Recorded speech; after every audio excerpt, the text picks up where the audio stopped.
Hey there, lovers of game and story. I'm your host, Pop Sparkle Doom. Let's read some stories from Celestia Nova.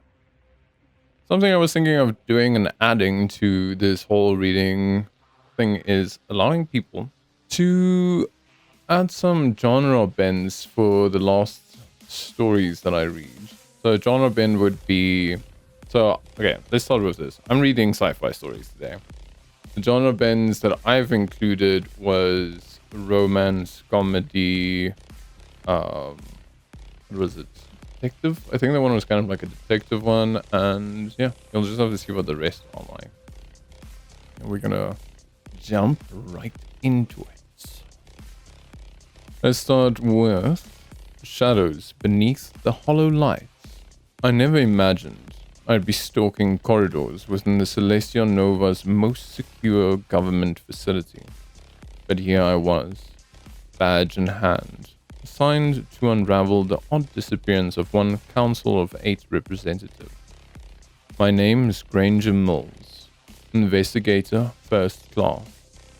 I've seen my share of strange cases, yet something about this felt unsettling from the start. The facility's AI greeted me with a polite chime. It guided me past the sealed immortality labs, reminding me of how some elites get their lifespans doubled. They serve the council's well. My footsteps echoed through polished metal halls that seemed almost too pristine. Rumors suggested Representative Lindra had been pilfering restricted splicing reagents, likely for black market experiments. The question, why vanish now?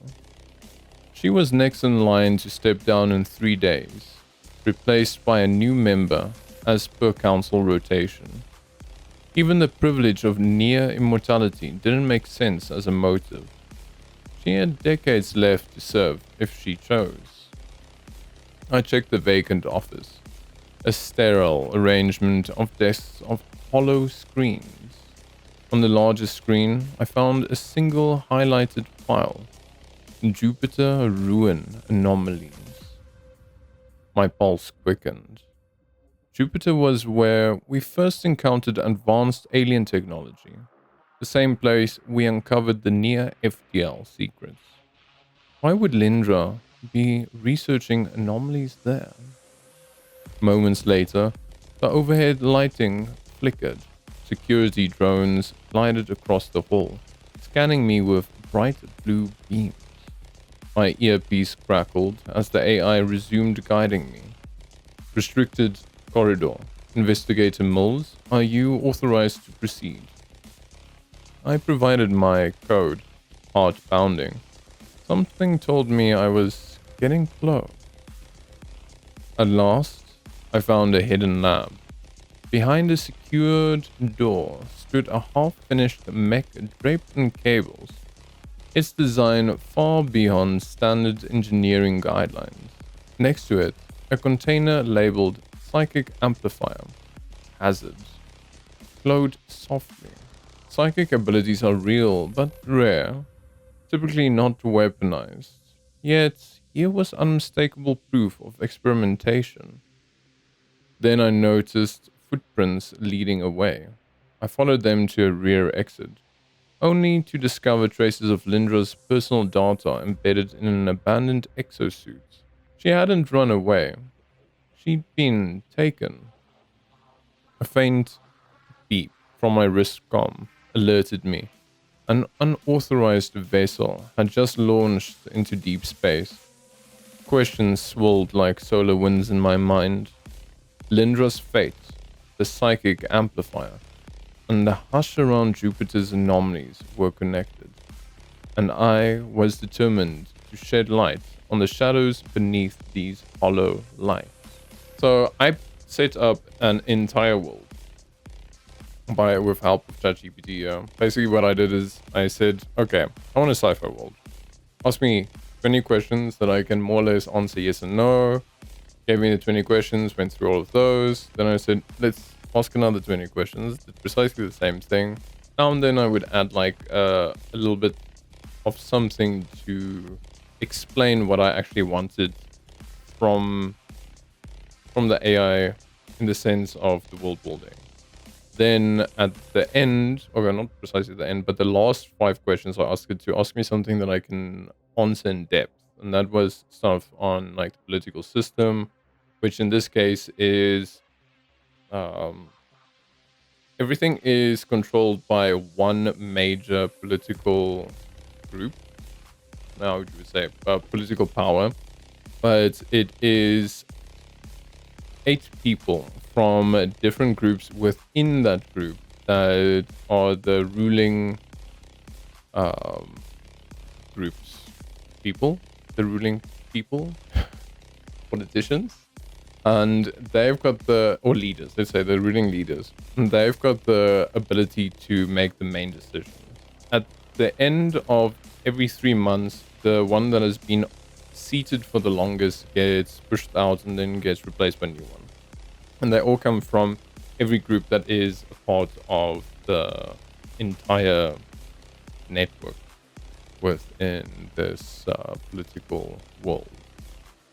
Well, that was one thing. But yeah, I don't really understand politics very well. I couldn't come up with something more intricate, maybe. More intricate.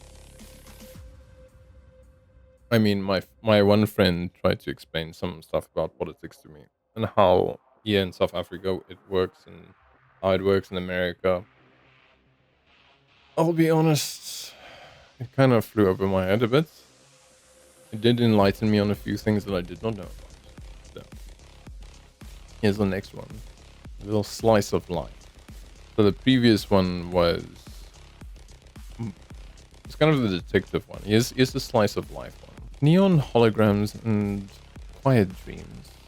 I never thought my late night shifts at Subfusion would feel like home. But here we are. The name's Cora, and I've been waitressing here since I graduated from the local trade school. The dim, neon-lit oasis where people come to unwind after long shifts in the labs or in the astrodocks. And if there's anyone who understands the constant flux of customers better than I do, it's our head bouncer, Hazan. Every night, Hazan stands by the main door, posture rigid, scanning IDs. Through the wrist hollow as if each beep might reveal a galactic fugitive. He's got the quiet confidence. Never shouts, hardly ever needs to. Most folk around here respect him enough not to cause trouble. But when they do, Azan's the rock that keeps Club Fusion from turning into a war zone, or flying drinks and spliced fistfights. Earlier this evening, I watched him handle a drunken patron who kept yelling at our bartender for another round. Azan gently placed a massive hand on the guy's shoulder, his voice low and kind. "Come on, friend," he murmured, guiding him outside. "Let's get you a cab."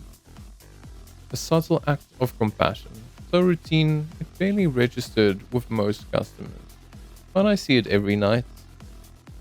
Meanwhile, I zip between tables, collecting empty glasses and half-eaten snack plates.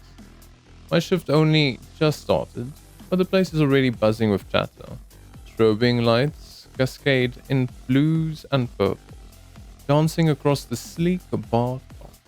A shimmering hollow stage flickers in the corner, where a singer performs soft, lilting ballads from her home colony far off in Celestia Nova. Between drink orders, the sun gives me a nod from across the room. That tiny gesture says a lot. We're both busy, but we've got each other's backs. It reminds me we're a team, even when we're surrounded by noise and bodies pressing for space. Near midnight, the crowd thins. I wipe down the last table and watch the sun escort out the final stragglers with the same cool demeanor as always. We share a smile when the doors close behind them. There's something comforting about these routines. Like, no matter how hectic life gets outside, we'll still have each other's steady presence here in the club. Tomorrow, we'll do it all over again. But for now, I'll savor the hum of neon lights and a sun's reassuring nod that says, we made it through another night. Just need to clear my throat in between readings here. Okay. Let's add in a bit of action. Of steel stripes and neural wires. I crouched in the flickering green glow of the terminal. Neural wires humming beneath my scalp. Most people think telepathic hacking is just a rumor. But for me, it's cold reality. My spliced DNA, borrowed from an alien species skilled in subtle empathic transmissions, lets me slip into encrypted networks with a thought. The cybernetic implants bridging my skull and spinal cord handle the rest. Outside, the city's neon haze dripped onto the streets like a perpetual midnight rain.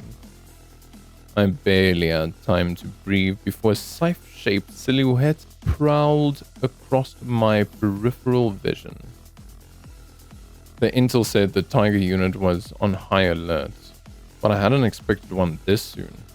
Officially called TGR-7, the hulking figure was part sleek bioengineering, part exoskeletal plating, the shape of a massive tiger.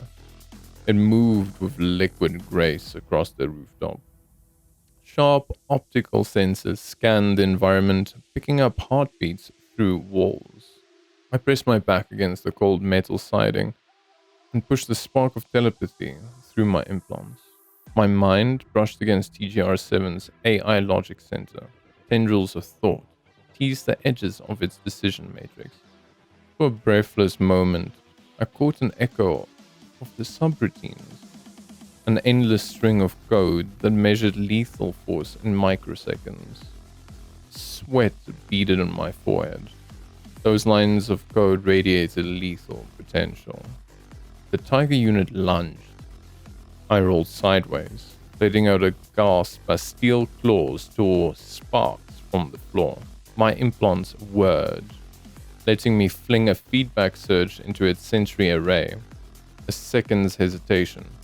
That was all I needed. I scrambled to a battered console near the rooftop exit, hooking my neural feeds into its ports. Another telepathic burst. I sifted security layers, forced them wide open. TGR-7 recovered faster than I expected. It pivoted, launched itself in a graceful arc, and jaws parted. I thought I was done for. But in that instant, I found a line of code controlling its motor functions. My mind pressed the kill switch. The Tiger unit collapsed mid-leap, slamming into the rooftop with a crunch of metal. Heart hammering, I yanked free of the console, mind spinning from the mental strain. The job was done. I'd seized the data I needed, smuggled research on psychic weaponry that wasn't supposed to exist. Another day in Celestia Nova's neon underbelly, where steel stripes prowl the night and spliced minds like mine crack the firewalls of the impossible. Let's see how comedic this really is. I just find AI as difficulty writing comedy. Then again, I also do. I'm not very comedic most of the time, unless it's by accident. So let's go for this. The unfortunate campaign of Harold Binglethorn. Never thought I'd end up running for public office in Celestia Nova's Grand Assembly. Especially not with my questionable track record in, well, everything. My name is Harold Binglethorn, a political aspirant and evidently comedic relief. You might say I lost my way after flunking out of orbital engineering school, but I maintain that I simply recalibrated my ambitions. At first, I assumed that if I just slapped my name on enough hollow posters, the masses would embrace my promise of a new tomorrow. An offer that was more of a vague assertion than an actual plan. My motto was, hope for the hopeless. which in hindsight probably made folks a tad uneasy. Still, I persevered. I thought everything was going swimmingly, until the big fiasco at my main campaign rally on Delta Station. The moment I stepped onto the floating platform, my microphone malfunctioned, blaring a deafening squeal that sent everyone running for the exits. Just my luck that my biggest donor, an alien dignitary with an impressive set of antennae, happened to be standing directly in front of the stage. The poor fellow flailed his arms, twisted in confusion, and inadvertently whacked 3 city council members with his ornate headpieces. Needless to say, they were not amused. You'd think I'd redeem myself in the debate the next day. Instead, I stumbled onto the podium, crumpled my notes, and launched into a grandiose speech about empathizing with the working class. Halfway through, I realized I'd pilfered from last year's script used by a rival candidate. The whole audience recognized it too, especially when I began referencing local industries that no longer exist. My campaign manager, a hyper-efficient AI with a knack for exasperated sighs, tried to salvage the situation by blasting uplifting music from the sound system.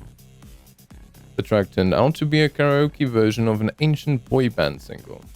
The cringe factor alone caused the entire assembly to politely clap, then rush for the nearest exits.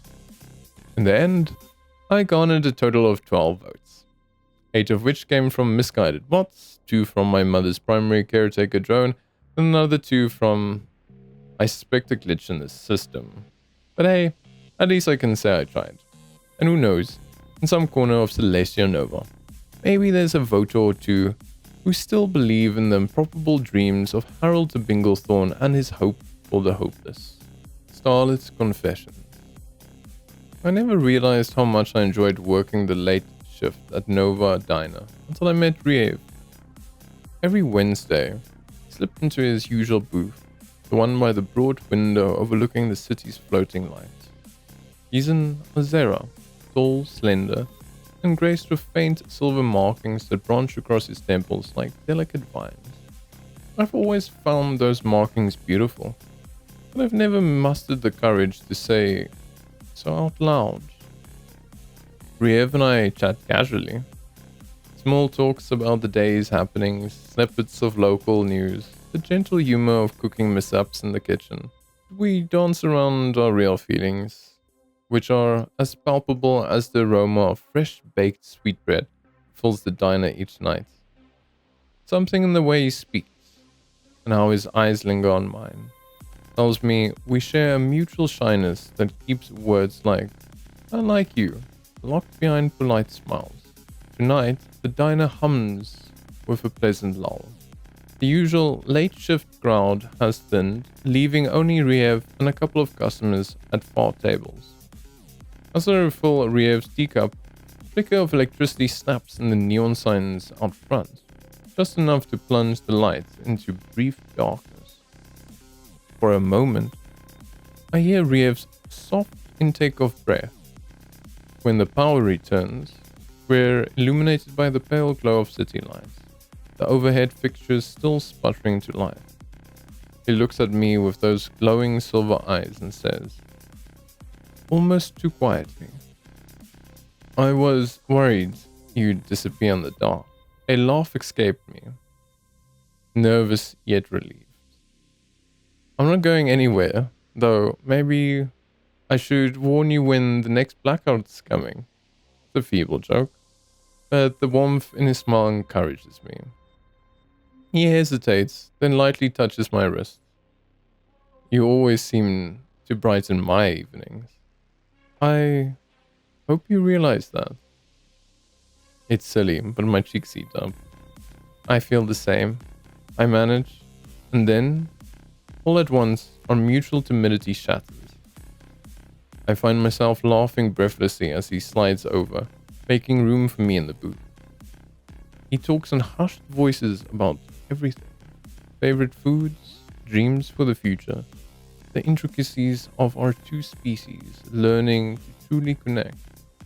By the time we notice the first streaks of dawn creeping over the horizon, we've already planned a proper date. For now, though, we share a contented silence, our unspoken hopes crystallizing into something real beneath the diner's starlight glow. I wanted to see what kind of mashups and mix-ups with the sci-fi genre I could do.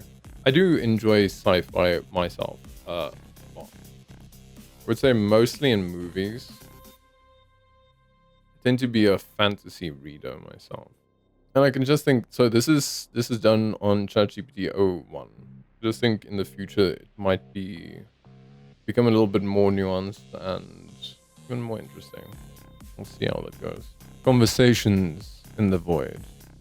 I never expected to spend an entire night drifting through vacuum, pondering the nature of free will with two of the strangest companions in Celestia Nova.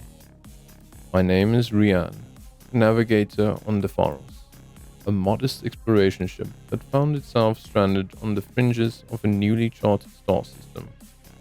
Nearby, rumors tell of alien pirates skulking in the shadows. Fear thrums beneath my every breath, but all I can do is wait for help. L39, our onboard AI, hums through the console. It's more than a simple computer. It has a calm, measured voice that carries curiosity. I understand the principles of logic and calculation, it says, but the concept of personal desire eludes me. The humans have wishes you cannot fully quantify. Caris, a cobalt-skinned alien with elongated features, rests in the co-pilot's chair, her eyes reflecting starlight. Her species once struggled with piracy along the outer rim, so the stories we've heard make her uneasy. Yet she listens to L39's musing with earnest fascination. Your programming aims for precision, she replies. Desire isn't a goal to be solved. It's an impulse that propels us towards life's uncertainties. We're enveloped by silent emptiness. I gaze out at the swirling cosmos, recalling the fleeting nature of existence. In Celestia Nova, some can extend their lifespans, but we're far from immortal gods. Free will, I finally offer, might lie in the willingness to embrace that which is unknown. Even as we fear the pirates in the sector, we choose to remain and search for answers. Not because it's logical, but because something in our spirits compel us. L39 processes my statement for an uncomfortably long moment. Then in a reflective tone it answers. If an AI, like me, is bound by its core commands, perhaps that is the greatest difference between us. But if I can question those commands, does that not hint at some form of volition? Carrie's gaze settled on me. We all share an instinct to survive, but we also share a longing for connection. Maybe that's the truest test of choice. In the quiet, the stars burn steadily. Beyond them, the threats of pirates remain real. Yet I find a strange solace in our whispered philosophies. When the dawn finally breaks, or whatever passes for the dawn in the void, I feel certain of one truth. In the vast expanse of Celestia Nova, it's our questions, more than our answers, that illuminate the darkness. Collisions of the celestial fleets. I stand at the central command die of the Illuminant Dawn, the flagship of our combined forces, and stare at the tactical display spanning an entire wall of the bridge. Icons flicker and shift as the enemy closes in. A massive alien armada bent on our plunder and destruction. Around me, humans, AI advisors, and our allied alien officers move with purpose, each performing their assigned tasks with precision.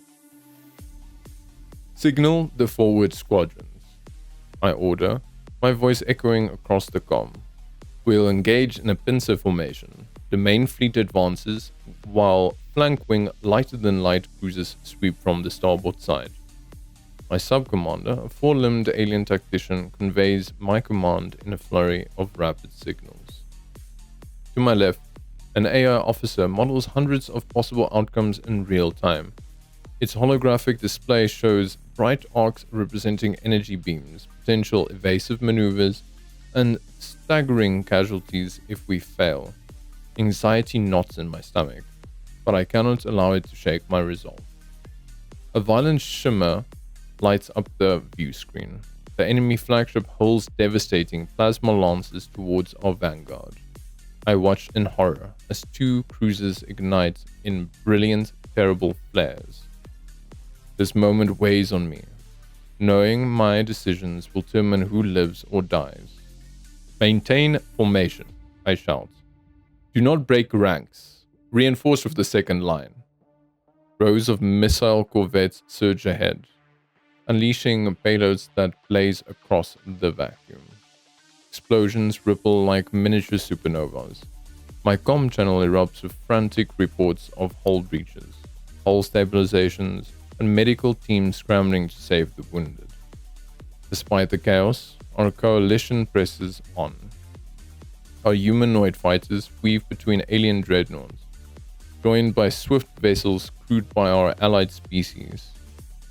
AI-controlled drones dart in tactical patterns, their unwavering logic driving them to protect our capital ships.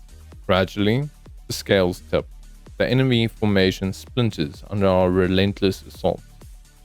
In the final push, my heart thunders as the illuminant dawn's main cannons power up for one decisive strike. Fire, I command.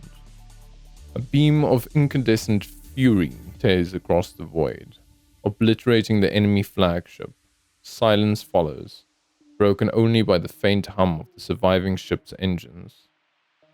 I exhale, trembling with relief. Though we've triumphed, the price is etched into the shattered hulls of our fallen vessels. In that solemn instant, I vow never to forget the weight of this victory.